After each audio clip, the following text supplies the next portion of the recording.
You want to support Roland Martin Unfiltered? Be sure to join our Bring the Funk fan club. Every dollar that you give to us supports our daily digital show. There's only one daily digital show out here that keeps it black and keep it real as Roland Martin Unfiltered. By going to RolandMartinUnfiltered.com, you can make this possible. Let's talk about this huge story that's developing out of Atlanta. Several male Morehouse College students have posted videos of themselves on Twitter alleging they have been sexually assaulted by a male staff member at the all-male college. The explosive videos went viral.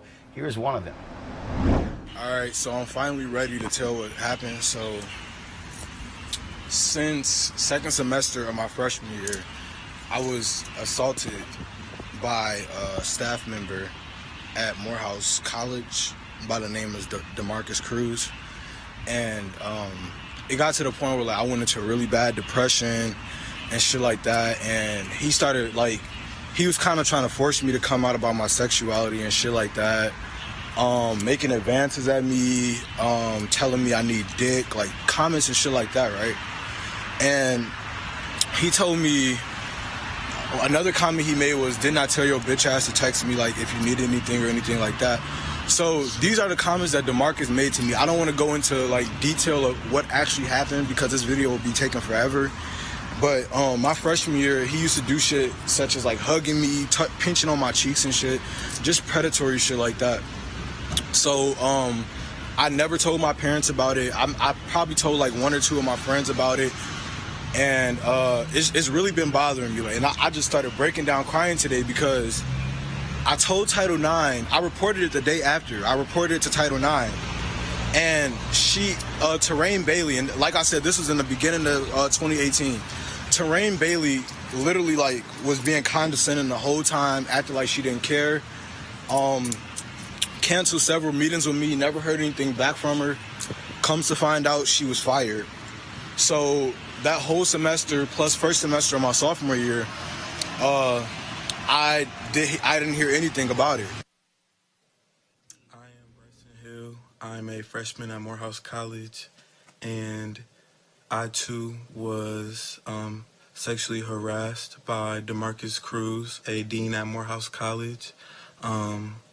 During the summer prior to my freshman year, I was doing a program called PSCP, and during this program was where I met Dean Crews, and he was, very nice and helpful. He was trying to help me get scholarship, and, he was really looking out for me.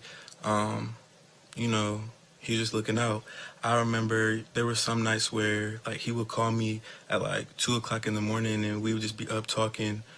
He'd be trying to help me with scholarship. But I always had noticed that he kind of, treated me differently than the other students. Like, he would buy me food, and he would ask me, like, if I was good, if I needed anything. So, like, I really appreciated it. But going into my first semester at Morehouse College, this is where things started to make me a little bit more uncomfortable.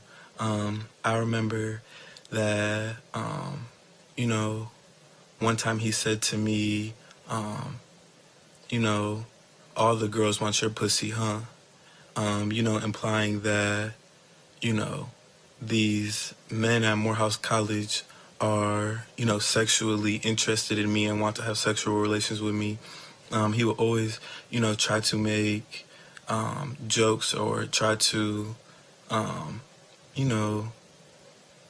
tell me or, he would always make references to, like, my sexuality and say things like, oh, well, I know whenever you get married, he was like, I don't know if you're going to get married to a male or to a female, but whoever you marry, and he would start to laugh.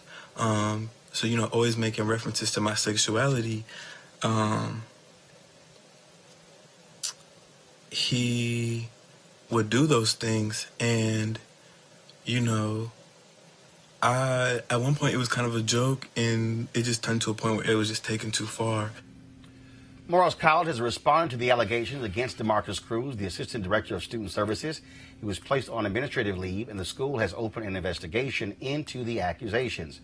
Morehouse responded to our request for them to come on Roland Martin Unfiltered with this statement. Morehouse College is expanding its sexual misconduct investigation of new complaints filed against additional employees. First of all, let me just double check again. Morehouse College is expanding its sexual misconduct investigation to include the examination of new complaints filed against additional employees. The new complaints were reported Wednesday following allegations made by students on social media. No further information is available at this time. The education and development of the men of Morehouse is our top priority, and the college will take the necessary action to protect the safety of its students.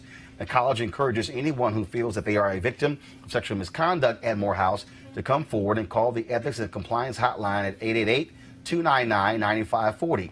Callers should share their contact information so that a case can be properly initiated and investigated. Your contact information will be kept confidential. Morehouse's sexual misconduct policy and procedures provide for disciplinary action, including dismissal if any student, faculty, or staff member engages in inappropriate behavior. The case filed earlier this week against the Morehouse staff member is still under review. The employee remains on unpaid leave pending the outcome of the investigation. Also, folks, in 2018, another student filed a lawsuit against Morehouse and several of its staff members, claiming negligence in another alleged sexual harassment case. Dr. Carter, I want to go to you. You're there at Howard University. We've seen these stories when it involves women. Yes. Here you have a case, all-male university, making the allegations. In the first video there, the young man said that he got no support from Title IX. Right. They treated, that was very indifferent with it. That person is no longer even at the university. And clearly, for them to go to social media, that means they were not getting what they needed from the university. Absolutely. And I think part of the problem is the person who they would have first gone to see about these kinds of things was the very person who was victimizing these young men. And Allegedly victimizing, excuse me, you're right. But to be fair, Morehouse College has faced this claim before from the women of Spelman who said they did not act in the cases where they were being assaulted or allegedly assaulted by Morehouse men. Nonetheless, I think part of the problem with Morehouse College and many people, not just Morehouse College, is they see Title IX as belonging to women somehow. And if heterosexuality is the norm of your university and you don't think young men can be victimized or potentially victimized by faculty and administrators and others on campus, then you probably will take a more lackadaisical approach. In this case, like you said, this was the only one case. There was another case where a young man claimed that he was being harassed by a professor, and he brought a Title IX claim multiple times, and nothing happened. So this is a part of a systemic problem with Morehouse, it seems, at this point, with their Title IX office, at least. If you are the board of trustees at Morehouse, Joy, you must be demanding answers from the administration saying, how can a number of people repeatedly go to Title IX office and nothing happens? The Board of Trustees had to know about the other claims. Not necessarily. Not necessarily. No, I can't make that assumption because, again, a claim could be made. First of all, a Board of Trustees, that's actually getting into the weeds. That's actually an administrative deal. Right. Now the question is, was there a particular settlement? That's a whole different question. That rises, frankly, to a board level. But initial claim, a Board of Trustees may not necessarily know. But right now, you're right. They're doing an investigation. But I think one of the greatest tragedies of what's going on is that young women and young men, there's no conversation that allows them to be safe. They go to the school, they're not safe or taken care of. The first young man who testified said he couldn't go to his parents. And that happens a lot when we're hearing the stories about women. They don't know what to do. I think we need to have a cultural conversation, just like we tell our 6-year-olds, if somebody touches you beneath where your bathing suit should be, we should have a conversation at orientation, probably at high school level, before that if this happens, these are the people you tell, including calling to the police. But they do that, right? In freshman orientation, I know at least at Howard University, there's a whole Title IX office. They come and they tell you who you're supposed to contact. The problem is people still don't feel comfortable. Well, what I was going to say next, and the next level of that orientation is to the adults. Well, but be held accountable. You cannot be the head of student activities, and you're the one allegedly doing the harassment. But the thing, Eugene, that jumps out is that this is not just a question of, frankly, what they tell students. If you look at what took place at Baylor University, where they had a number of sexual assault claims against athletes at Baylor, they said Title IX failed because it was the athletic department. Right. You also have, of course, the Obama administration who tried to beef up the rules when it comes to Title IX. Then Betsy DeVos, after Donald Trump comes in, they basically get rid of those provisions. Legs out. And what you have is you have universities that do not want to confront these issues.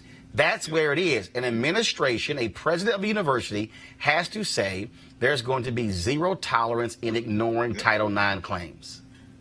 Yeah, and I agree 100% with you. It's almost as if the universities have an inherent conflict of interest. You know, here you had the students did their part, and more times than not, the students will do their part in reporting it. The issue is how is it handled after it's reported.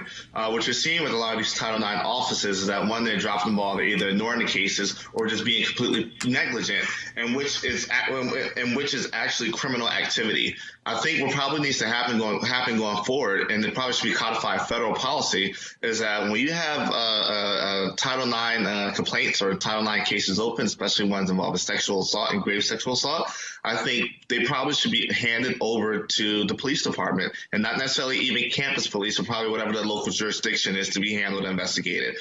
Because the university has an inherent conflict of interest to, one, quote unquote, protect the brand and name of the university, or those that are significant assets to the university, like athletes. But even if half of what these young men are alleging is true, and much of it was just inappropriate behavior, teaching our young people to understand what is inappropriate grooming style behavior. Nobody should be calling you at 2 a.m. To talk about anything personal, right? If it's a student in crisis and that's your job for them to call you, but you shouldn't be just calling them to shoot the breeze at 2 a.m. You also should never be having a sexually oriented conversation with a student.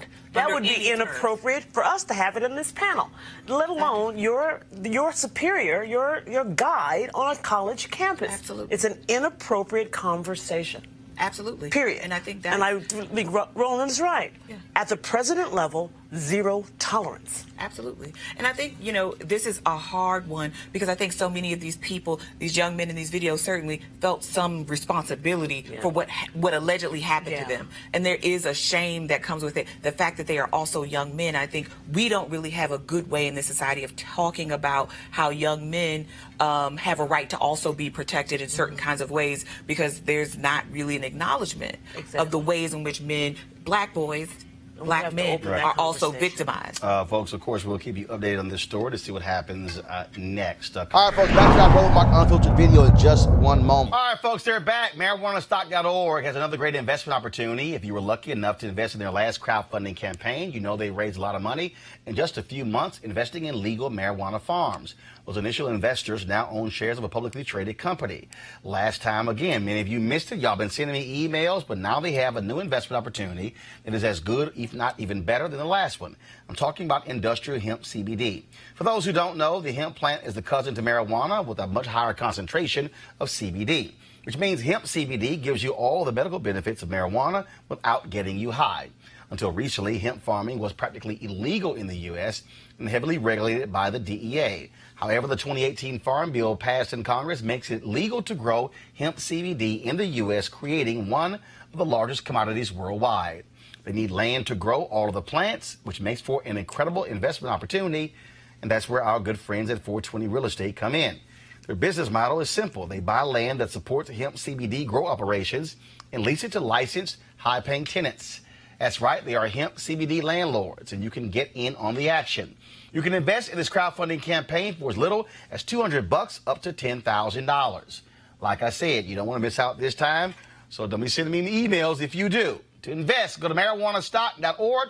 That's marijuanastock.org. Get in the game and do it now. Now back to your Roland Martin Unfiltered video.